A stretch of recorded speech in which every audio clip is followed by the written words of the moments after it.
আসসালামু আলাইকুম ওয়া রাহমাতুল্লাহি ওয়া বারাকাতুহু।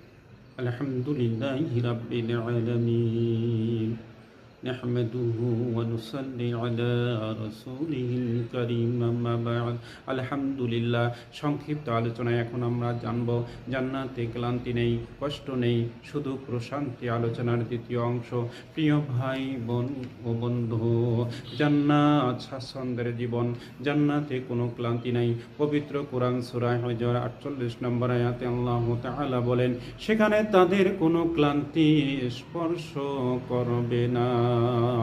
ইবাদতে ক্লান্তি নেই, চলাফেরায় ক্লান্তি নেই, আনন্দেও কোনো অবসাদ নেই।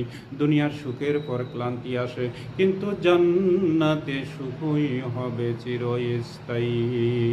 জান্নাতীদের পারস্পরিক সম্পর্ক। রাসূল সাল্লাল্লাহু আলাইহি ওয়াসাল্লামের হাদিসের আলোকে তারা একে অপরের মুখোমুখি বসবে ভাই ভাই হয়ে। সহিহ বুখারী ও সহিহ মুসলিম। সেখানে থাকবে না ভুল বোঝাবুঝি, মান অভিমান, অহংকার। জান্নাত শুধু স্থান নয়, জান্নাত হলো সম্পর্কের পরিপূর্ণতা।